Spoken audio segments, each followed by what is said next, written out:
Welcome to the Perspective Podcast, where we embrace open dialogue from different perspectives about entrepreneurship, relationships, and education. And this open dialogue is needed, especially today, as we live in a Twitter finger society where everyone seems to care more about getting their point across than they are about hearing the other person's perspective. If you're ready to grow your business, your relationships, and your personal development, stick with us here at the Perspective Podcast, because sometimes in life, to get to the next level, you just need a different perspective. If I look like what I've been through, I'd be roadkill. Tell me off of the pavement, I'm reeking from the... All right, everybody, welcome to another episode of the Perspective Podcast. I'm C. Muzan, got T here with me. Say what's up, T. What's going on, family? As we are back, another episode, fired up to be here as always. We love having the conversation. We love chatting. We love sharing our perspective. Oh, yeah. Man, been a lot of, thank you for everyone that's hit us up. That's right. Messaged us or started a conversation or finished a conversation, had more perspective on something that we've talked about. Again, we love to hear it. So we want to continue to get your feedback, like, subscribe, share, all that type of stuff that you've been doing. Yeah. Keep doing it so you can get this message to more people and we can hear other perspectives. But today, back for another conversation. We said we wanted to lighten it up a little bit. I don't know if this is really light because we'll still probably dive into some. I don't think we have the ability to stay surface level, like BS conversation. Like, we don't have the ability to do the Seinfeld podcast, a show about nothing. Like, it has to have some reason or purpose. Because our lives surround, right? Like, we're purpose-driven people, right? Like, we're always finding meaning in things and learning and growing, and that's just kind of how we are. So it makes sense that it's tough for us to stay on a surface level conversation or just talking about people or something along those lines. It's tough for us, but no E Hollywood TV here, baby. Not here. You're when did Chris wear it to the podcast? The same thing he wears to the last podcast. Same exact thing. None of that matters.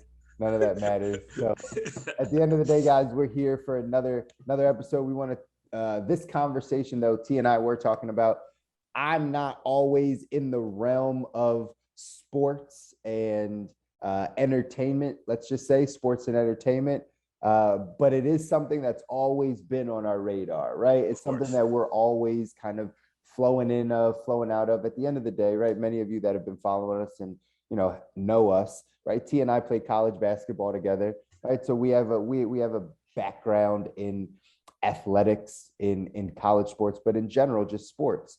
And we were talking about it right before we started recording that, I kind of faded away from watching a lot of the sports and doing the kind of NBA, NFL, MLB thing back, pre-entrepreneur life. I always say pre-entrepreneur life. I was, ESPN guy, Sports Center guy, right? 4 hours of Sports Center and PTI and Around the Horn and all the things. I would just watch it because inundated with sports and competitiveness. But then as I kind of gotten more into some more of my priorities and my values, the sports entertainment side has kind of fallen off for me. But I'm still around it, right? I still see it. And T, I know, right? Also not as heavy in it as he was, but it's still on. I'll watch my team. That's right. Yeah, I'll keep up with I have the Lakers NBA pass where I only follow the Lakers, being where I'm at. Then I'll follow the Cowboys, right? Like, if the games come on, they typically get the most games anyway. So I usually get to see them at least 10 times a year. And if there's a game on, like, I'll have it in the background. So I'm like that guy. Like, Penn State was playing. Okay, I saw a little piece of that. Or Alabama lost last night. That was on in my background. So that's where I'm at. But I watch my Lakers and I watch my Cowboys. So most of the time. He has his teams, right? But a lot of times, because we're on social and we're playing around like in forums, we'll really hear topics or themes or storylines that kind of pop up that really make it a little bit more broad perspective of like, how do we dive into this? Like, what does this really mean? How does this kind of shake out for not just maybe that player or that team, but like, overall, T and I like to look at the big picture of things. So we just happen to bring up this conversation because, both of us being around the Philadelphia area, me being born and raised in Philly, the the Sixers, right, and Philadelphia sports normally pop up on our radar a bunch, right? There are a lot of people. It's pretty important to the city. Just a little bit important to the city. A tad bit important to the city.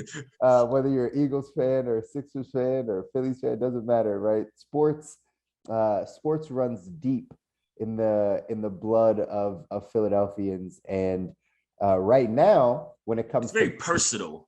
That's what I've learned. I've lived in a lot of places, and Philadelphia is the place where sports is the most personal I've ever seen, outside of like people with the Lakers in LA. But Philadelphia, I will say, of all the places I live, and I lived several states across the country, I think Philadelphia may be number one as far as like how personal their sports is. So I'll say that from an outsider. We hold people to a high standard when it comes to our athletes. Right. Because it's personal to you. Yeah. People attach themselves to this sport. This is like a perfect segue, right? Yeah. So, like, well, go ahead and bring up the topic, and then we'll go from there, because you just made something it's just like a thing. Yeah. So the topic that we're talking about, because again, it's personal in this Philadelphia sports town in the season right now, is Ben Simmons, right? Ben Simmons of the Sixers, or maybe formerly of the Sixers, but yeah, we'll see. Has basically chosen to say, I don't want to play for you guys. I don't want you guys to check up on me. I don't want to negotiate. I don't want to play for you at all. And there were some stories that came out that said the team, like Joel, Embiid, and some of the team were going to fly out and see him in LA. And he told them, no, don't even come, because I really don't want to be there. And it just brought up this conversation between me and T of like, you know, what does this mean? Like, what does this look like in general for sports, for an all-star athlete? Because let's just be honest, right? Ben Simmons is an all-star athlete. Yeah, legit. Yeah.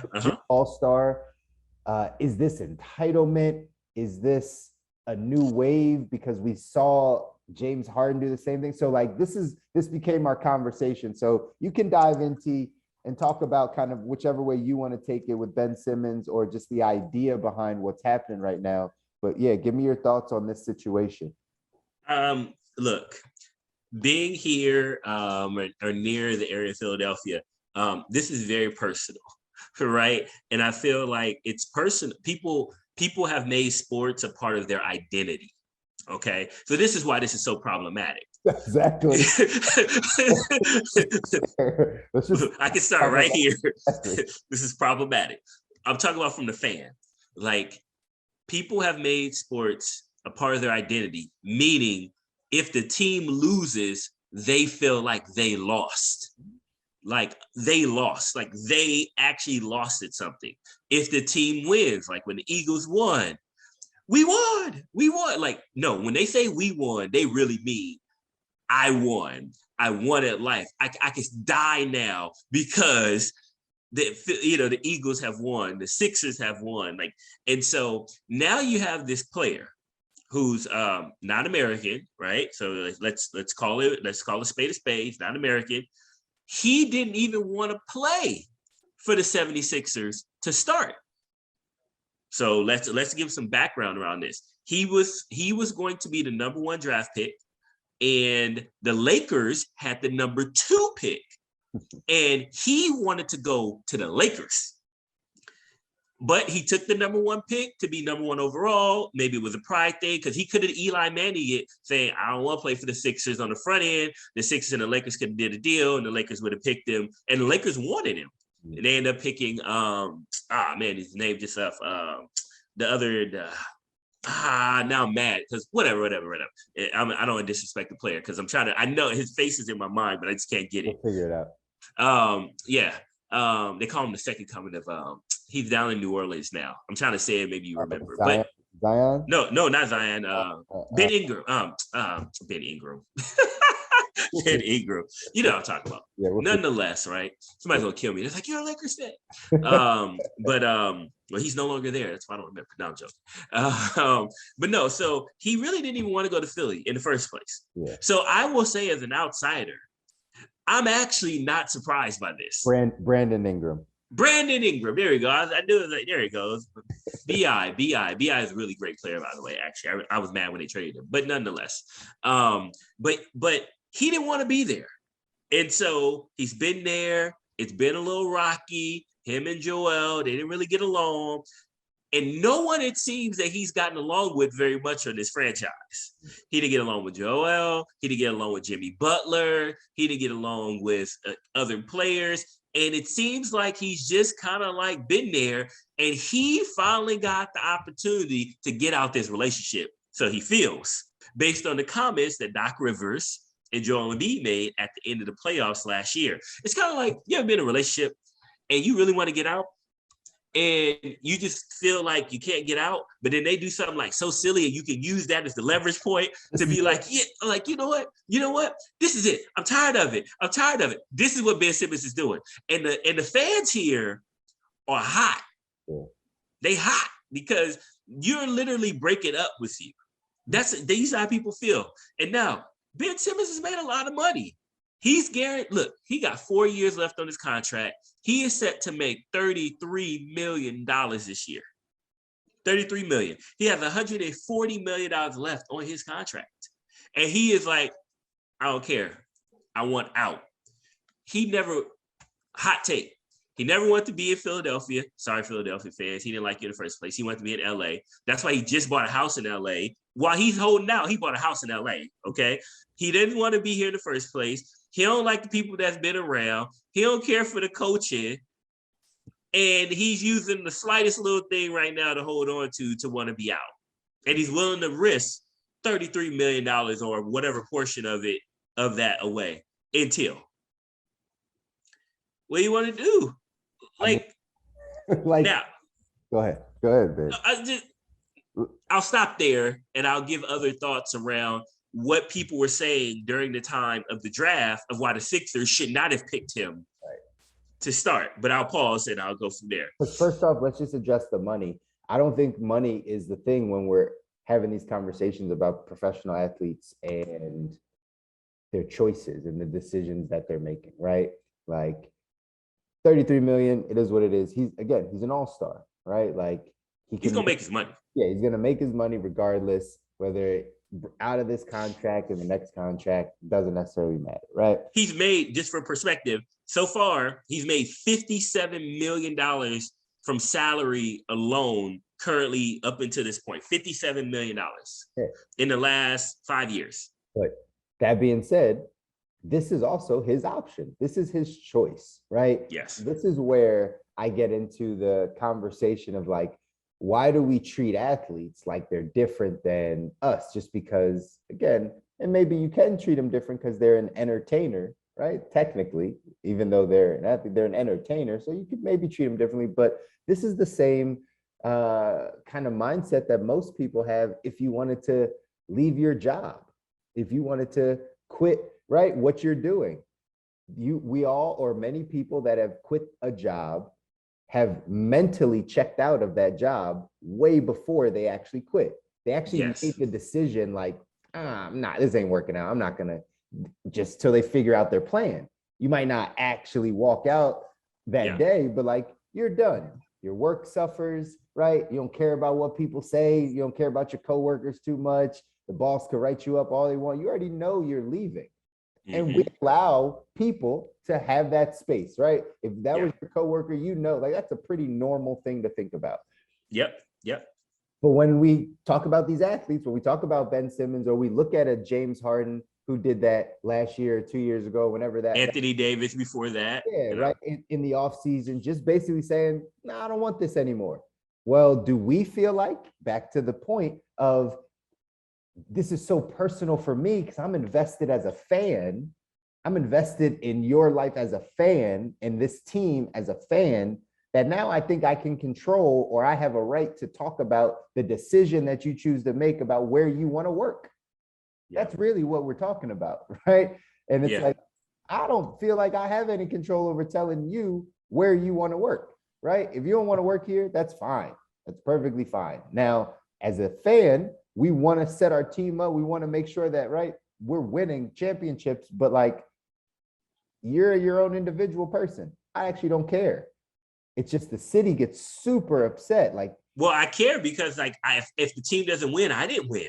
yeah, but listen, I don't need you to win. That's what I don't understand, where fans get all like tight on around a player. Like, sure, but if he doesn't want to be here, like, then let him go. Like, I don't want, the way to win championships is with a cohesive unit of people, right? That like actually work together and want to help each other and have one common goal. So if that person doesn't, like, I'm not just gonna start bashing. All right, just let's figure this thing out. Yeah. I don't understand like why people get, and again, now it's all this like hate and vitriol of like, Ben Simmons never wanted to be here, he's an asshole, all these things. It's like, you don't want to work at your job. Like, well, so okay. Like, what are you talking about? That's a very objective way of thinking about it. But people personalize this stuff. And I one of the best lessons my dad ever gave me, because I used to personalize growing up. Like as a kid, me and my dad used to watch a lot of sports, and we always have fun bets. He'd be like, all right, who you got? And so this got me into this, like, you picking a team and wanting them to win, even if you didn't know them, right? And my dad always gave me the best team too. Like, he was like, all right, you pick them, I pick the underdog, right? And so we have fun with it. But I remember like being like 10 years old, and it would like literally the Cowboys would lose and I would be jacked up for a week. A week, bro. And the Lakers would lose in the playoffs and I'd be messed up for a month. Like really upset.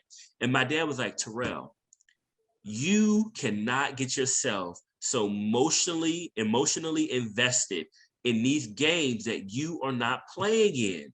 You didn't make $1 from it unless you gambling. You ain't doing that. You're not gambling. You're not doing nothing. You're not invested. It's just entertainment. It's just other people living out their lives, and we are watching them, and we're being entertained by them. You're going to get yourself messed up. Like I remember my dad, he had to sit me down at like 11 or 12, and I was like, okay. And so like, and now even to this day, I have to check myself like mid-game of, if this game doesn't end the way that you want it, no matter how much craziness they're going to talk at work, no matter how much this, you cannot get too involved in this. You're not playing. And I remember my dad had to teach me that. Like, he really saw I was going down a bad path. Yeah. And fan is short for fanatic. Okay. Like, let's not forget that. Fanatic. When you hear the word fanatic, somebody is all in, gone. And that's what we see. And so now this is the uproar. So now, kind of shifting gears with Ben Simmons. Hold on, before we get to Ben Simmons, and maybe we come back to it. I don't know. We really need to touch on this as like this fandom as a human trait, as like what people latch on to. It's a real, and I'm not passing judgment, but it's a real struggle for me now to really understand people that attach their identity to a team. Right? Yeah. It's really hard for me to understand. And I know a lot of times these things are generational things. Right? Like, my dad did, my mom did, right? Like, it's just what or the city, like, this is for the city, like, and people with Cleveland burning LeBron's jersey. Right. Exactly. It's kind of what we know because of our environment. So from that standpoint, I can understand it. But from a real practical standpoint, like, it's not practical. Fanatic. It's not practical at all. We're watching people that don't know us. They don't know us. They have nothing invested in our lives. They will never clap for us because they don't know us, right? We're not on that stage. So we are clapping for them. And these are people that are living out their dreams. Do you know how, like how special it is to get to the NBA or the NFL or the MF? Like, it's a huge deal. So we are now invested in watching people live out their dreams, live out their goals, like fight for, right, their livelihood, all that stuff. We're watching it, and we're so invested that we don't even have our own identity for our own life, for fighting that hard for what we do, for our family. We connected to other people that do it. We couldn't do. Yeah, we like live vicariously through these people. Yes. Because we don't feel like, and that's that identity thing that I really struggle, right? Or I hope people start to see that, like, you have to break away from that. That's just not, it's not healthy. It's okay to have entertainment in your life. That's perfectly fine. We all need a little escapism or a little entertainment. Yeah. You say, like, this is my identity. Like, I'm connected to how well these other men do, right? How these men operate their life. I'm connected to that. That to me is just like, do you not have a vision for your own life? Like, you would rather get fired up and paint your face over a team than for your own family. Like, when's the last time you painted your face for your son, right? Like, just because you wanted to fire him up so much. When's the last time you did that? We won't even do that, but we'll go do that for some sports team that's making a few $100 billion by us watching. This thing like, I can't continue to wrap my head around this as like adults, like grown ass men that like people do it with, like, this is, you said it right, and I'm glad you kept putting emphasis on entertainment. We do this with music artists. We do this with actors and actresses. We do this with, like, look, when there is something so sweet and special to watch a human being seem to defy reality at the highest level. Athletics, you see LeBron, how is he so big, jumping so high? And how is he so fast? And how is he able to do these different things, right? How is Jordan able to will himself this way? How is Tom Brady at 44 years old still playing at an MVP level? So what happens is people go lock themselves in boxes and maximize the capacity of their potential. Then it's so great that we now can say it's entertaining to watch them do it. And now we watch them and we're all in awe. And most of the time we're in awe because we're like, I wish I can do that. Right. I wish I can do that. For basketball, right? Like I have always said, I did not totally go all vested in as I should have with basketball. And I said, there were so many competing priorities in my life and girls and all the other stuff that it just, now I look at it, I'm like, okay, I'll never be Kobe Bryant. And that's my favorite athlete on the basketball court. But I have a saying, but I can be Kobe Bryant in my family. I can be Kobe in my business. I can be Kobe and so now I've taken the good piece and said, I can take that and this I can live out. But some people don't do that. They don't take what they're really seeing and dissect it and why they're really attached and apply it. They leave it over there and live through that person. And so this is why when celebrities make mistakes and they be human, if you will, in their personal life, people collapse. Yeah.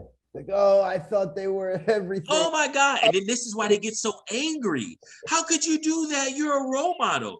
And I love when people are like AI, I think said it, if I'm not mistaken, or somebody was just like, whoever said I was your role model? Right. I play basketball. I play football.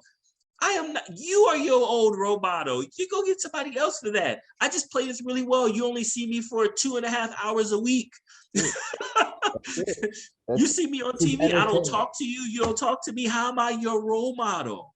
People attach this stuff. People attach what they're seeing on TV, and the people that are living out their dreams, that are living life at a higher level than them, they put them on a pedestal. That's what it is, right? And now I will say there is a responsibility. I think while you don't want to be a role model, because you just got to recognize the game that you're in. If you're going to play at the highest level, you're going to be an entertainer, you are going to have people associate themselves this way, and you do have a platform. And all I say is understand your reality and understand that, like, with people in like leadership, when I get people and I promote them, I'm like, look, you're still a worker here. Yeah. But because of the position you have, whether you like it or not, there is different expectation of you. Right. And we can fight whether it's right, wrong, or indifferent. It just comes with a different set of expectation, different set of rules. And if you don't want that, then you probably shouldn't take this position. And that's how I feel sometimes with athletes. Like, I think that's fair. Again, that's not everyone signs up to be a role model, and that's on the parenting and right influence side. But it's true, when you get to a certain stature in life and your profession and whatever, and you're viewed as such, it's going to make sense that you try to help as many people as possible, right? Go down the right path and not be a detriment to their family or their lives or whatever the case is. So there is a place where, as you increase in your stature in society, that you probably have more responsibility as a role model or a great example for people to follow. Fine. I just really want to make sure people on the other side, on the fandom side, understand you should never be attaching, right, like yourself and your identity to that other person that you've never met and they've never met you. Right? They don't know you.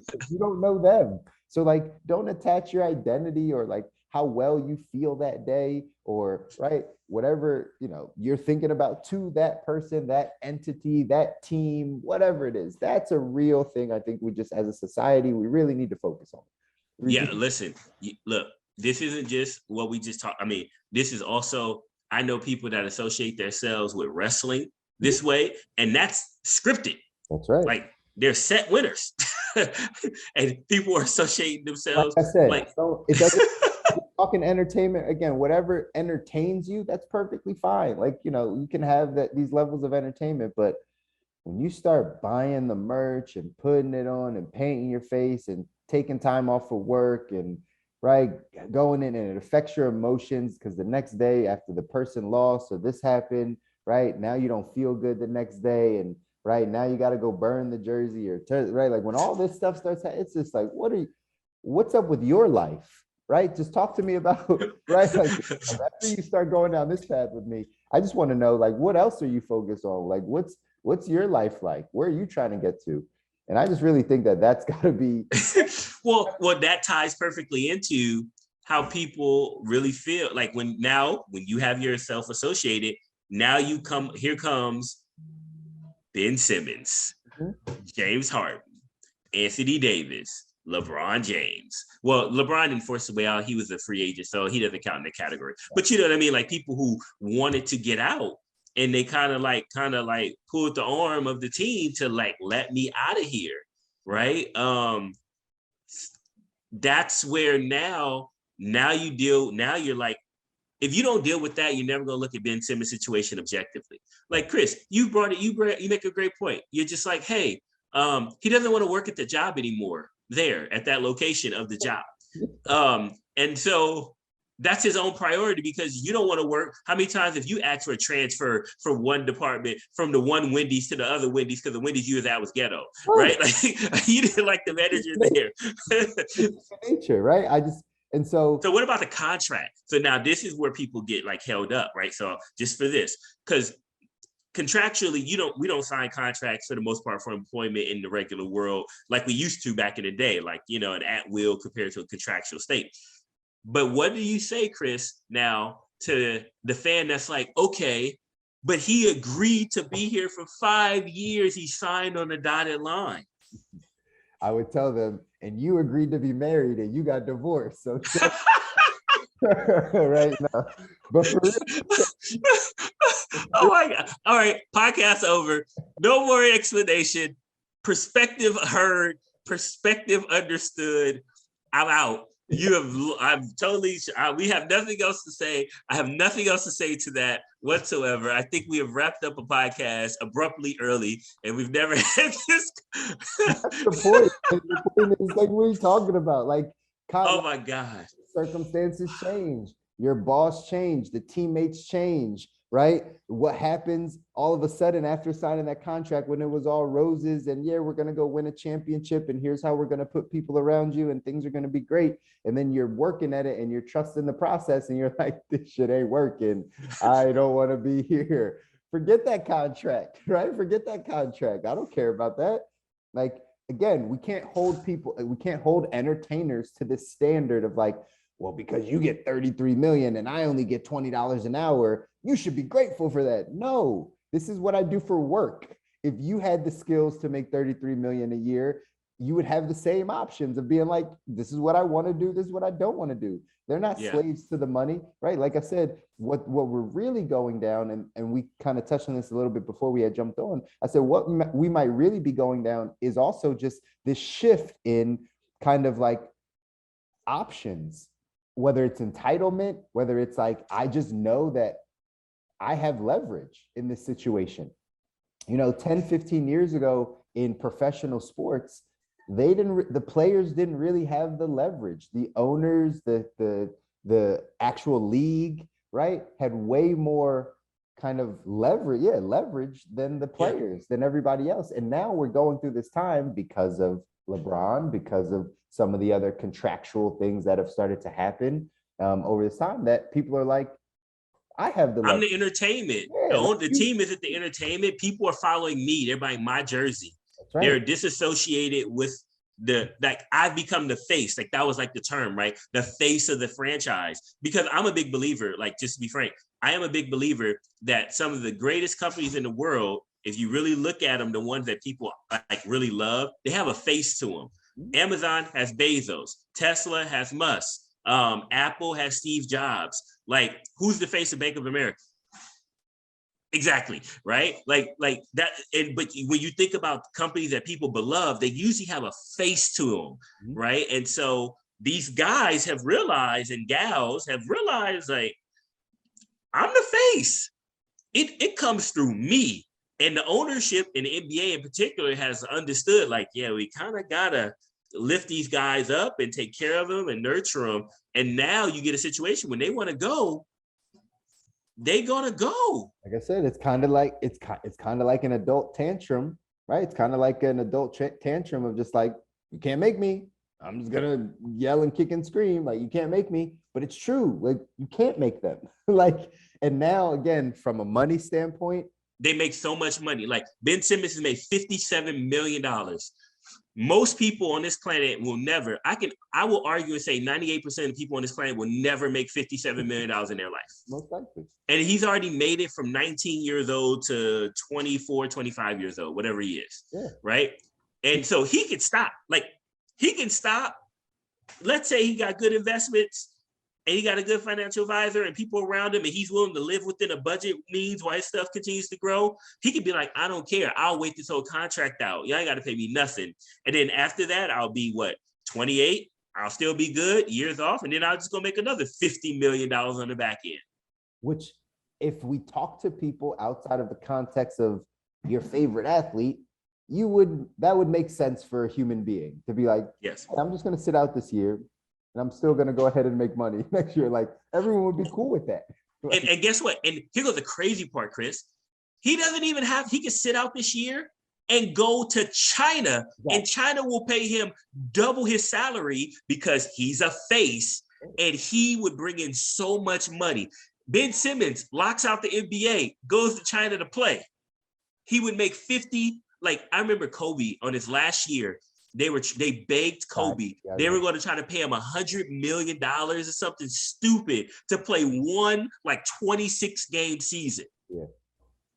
Yeah. Like, that's what you do for the brand, right? Like, you're the talent. You're the talent. You are the talent. You're the talent. And I don't think that. And again, you should have the leverage when you're the talent. So is it right? So now, like, you're a Philadelphia guy, right? You said it's right? It is right, because again, at the end of the day, it's his job. I'm not invested in him being like, you got to make our company better. You got to be the one that gets us a championship. I don't care if it's you. I actually don't. Right? You just want the championship. That's it. That's what we're all. If we're gonna be a fan, if we're gonna get back to being a fan of something, I want to make sure I'm a fan of this team and we are winning championships. Winning is the game. Rings, trophies, right? Banners. If you're gonna play in that realm of entertainment, sports entertainment, that's what you're going for. Yeah. I don't care about the individual player that wants to or doesn't want to be a part of this thing. That's a media and again, weird fandom type thing. Like, Ben Simmons is a horrible person. He's an all-star, first off, just so everyone's clear. He's really good. I don't think anyone understands that. Like I think I heard Kevin Hart say how quickly we forget. How quickly we forget, right? As fans, that he was an all-star. He's like all defensive team. Like, he's like he almost won defensive player of the year. Yeah. He's like he's really, really good. Really, really good player. Even though he has some serious deficiencies, he's still that good. Exactly. Yes. And this goes back to this hard ass city of Philadelphia and cities, but really just being like, because, like you said in the beginning, because he's breaking up with us, it's like he's breaking up. Like we're losing like a good girlfriend, like we're losing like a good one, right? And now what happens when you feel like your heart's, then you start turning on them. It's like, oh, you're the person, it's you. Like, no, he just didn't want to be here. It was us, right? Like it was the team makeup, it was the direction, whatever it was. It's okay.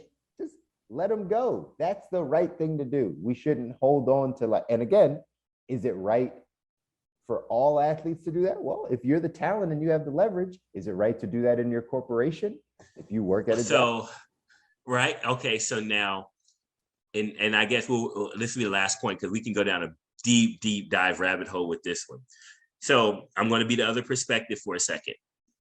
There are people out there that talk about this setting a bad precedent of what he's trying to do and how he's doing it.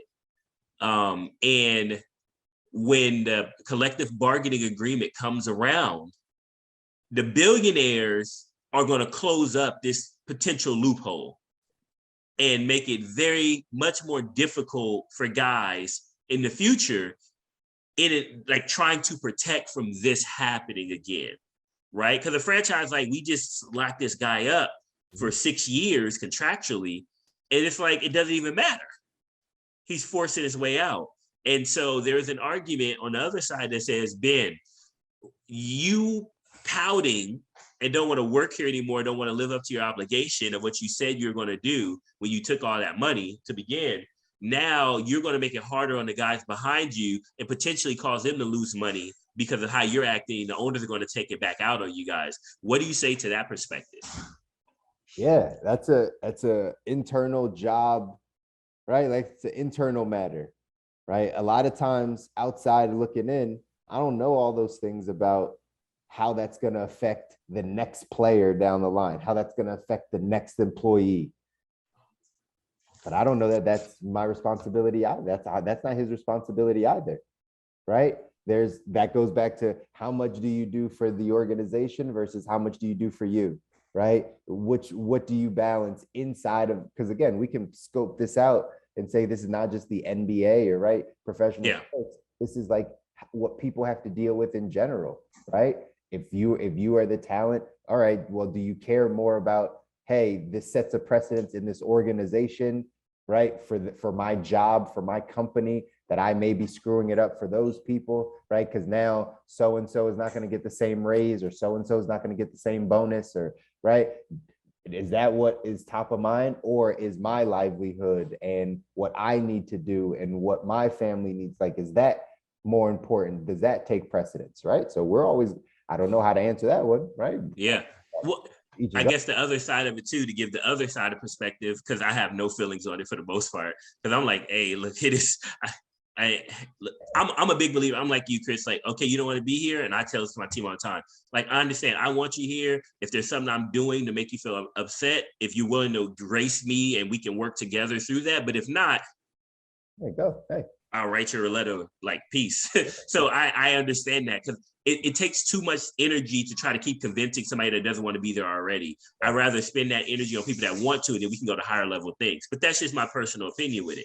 But the other side is, people could argue, hey, Ben Simmons is not setting a precedent in a negative way. He's actually setting a precedent in a positive way for guys who end up in bad organizations and they don't know anything and they don't know any better, and they get saddled with bad contracts or in bad places, and the team that promised them all this stuff doesn't do it, and the owner saves all this money. Even though he's paid money to me, he won't put anything around me, he won't help me. And Ben Simmons is showing us, hey, I don't have to sit around and take that, because I do care about winning and my team doesn't seem to care about winning. Now, that's not Philadelphia in this situation, but there are teams that are like that. You see this more in the NFL than you see it in the NBA, but he is setting the precedent, because now what's happening in the NBA is trickling over to the NFL. Like, everybody's watching, and like, to your point, hey, I'm an entertainer too.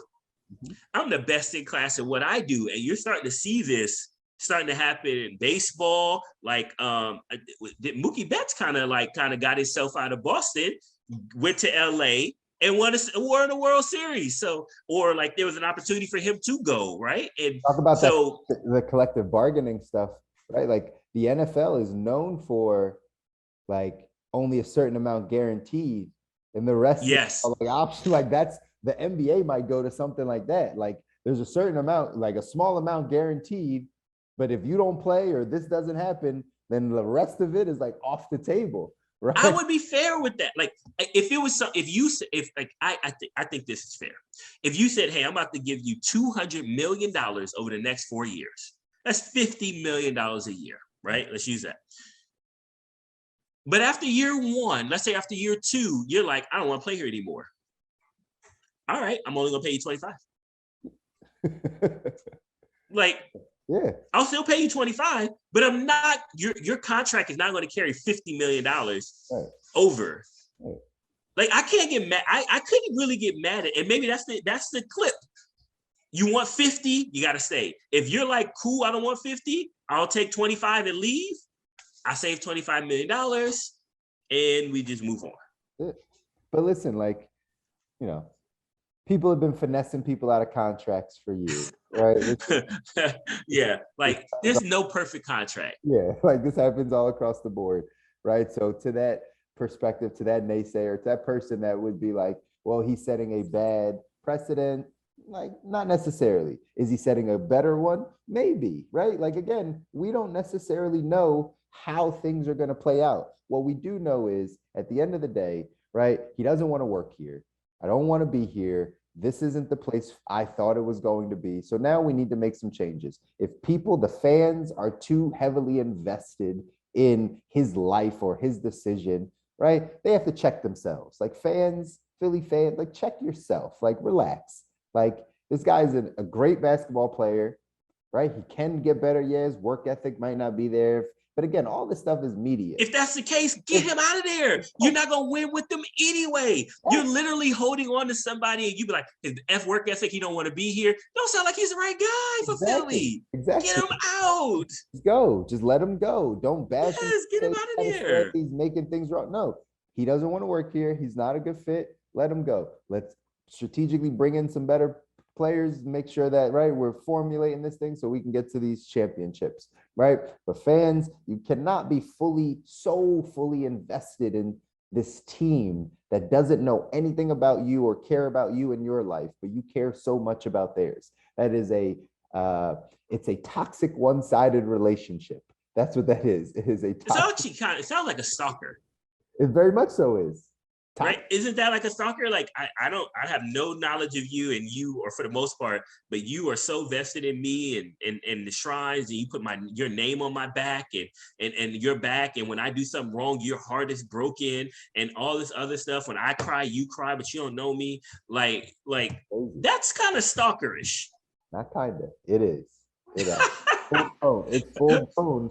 And again, we say it jokingly, but there's also a lot of truth and seriousness to this. You really got to evaluate your life. Like if that's where you spend a lot of energy, if a lot of your energy goes into that. And again, to each his own, we're open to people's perspectives. But I am. Yeah. Yeah. But overall, man, I just think that might be something you're not going to want to attach your identity to things that you actually have no control over. Right. Because you have control over those things. So yeah, I just like the bragging rights. I think I get more excited about walking into work in Philly and the Cowboys stomp on the Eagles. And then I can just walk into work. Like that's like the most tangible thing I have. And people like try to walk away from me. They don't want to have. They've been walking towards me all week, leading up to the game with the hate the Dallas t-shirts. And then we get to this situation on Monday morning. Nobody wants to be around me. Everybody's like, it's like ghost town. So I do get some personal satisfaction. So that is how it translates to me. But outside of that, it's like, and that's only so much anyway. Because how much do you really want to talk trash to somebody that works for you? Like you know, because they can't say too much back. You're the boss. Exactly right. To be able to say that until they bite their tongue for fear of their job. Yeah, exactly. But I never try to put people in that situation. But nonetheless, this was fun. This is fun. We talked about Ben Simmons and work and what happens when you want to leave a job. And I guess the hot take that we got to put on the highlight reel is going to be, what do you say To somebody who says they want to get out the contract. Well, I'll say you also got divorced when you got married, and you signed a contract on that one too. It's just the real. So you didn't want to be in divorce. You don't want to be anymore. Y'all both signed contracts. That's it. You went before God was yours. He just went before another man. That's it. And he's walking away with a bag, and you are about to pay a bag to walk away. You gonna pay a bag to walk away. So I like it. Hey, I love it. That's it. But again, I think there's a bigger conversation, right? And again, this is what we always want to talk about is those themes that we're seeing out there. You know, there's a lot of stuff on the, again, we touched on the fandom identity side, but then just on this side of, right, actually fighting for what you want, or right, having the leverage, if you are the talent, to just say, listen, this isn't what I want. I rather do this. And now you have the ability to hold out. And I really think this is something that we're going to see it happen more and more frequently in the world of sports entertainment. Right? Yeah. I'm on the side of, hey, if you can have that out, but I'm not going to pay you all that money. Yeah. Right? You didn't hold up to your end and you said you wanted out. I didn't fulfill my obligation. Then we can just part ways. We can have a settlement agreement and you go out. Like, guys, they do this all the time really well with buyouts. Like, you may just start seeing more buyouts or just more trade. So, but nonetheless, I understand a buyout is you get nothing back. You just buy it out. But see how it plays out. We'll see how it plays out. I think this is going to be something that there's going to be more people in the league that start doing things like this. You're going to see more, hey, it's free agency. I'm going to hold out for this, or I'm going to, move to this side. I really think we're getting to this place of people, or the players specifically, understanding that they have way more leverage than they had before. And they're going to start using it, right? They're going to start activating it and being like, yeah, I'm not going to play. Look at Kyrie. Look at all, like, there's going to be so many different, like, I got Zion on my list of, like, I think he's going to start, like, elbowing people to get up out of there. He may wait his contract out overall, I think. But if you said, all right, hot take, somebody you think might do it, I might low key, my dark horse might be Zion. The rumblings have already started.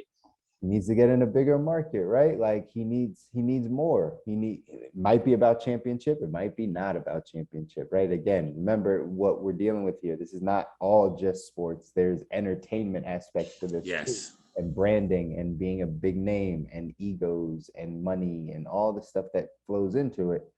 And people make their decisions. That's why, again, we don't want you fans to be so attached to these people that are just making decisions for them and their family, just like you make decisions for you and your family. You just happen to not have 20 million people looking at you on a daily basis, right? But you're making some decisions. So give them some grace. Give Ben Simmons some grace. If he don't want to work here, he wants to live in LA and have a mansion and live out. So do you.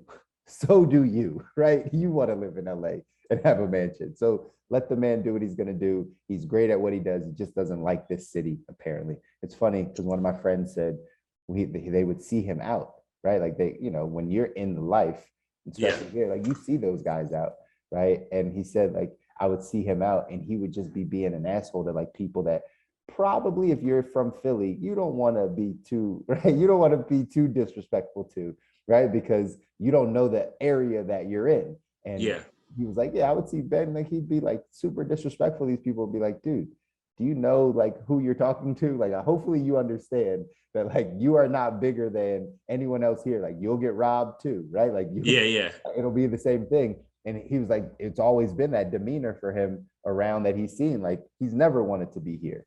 So when you have someone in your organization that clearly doesn't want to be here, just let him go. Just let him go. That's it. Get him out of there.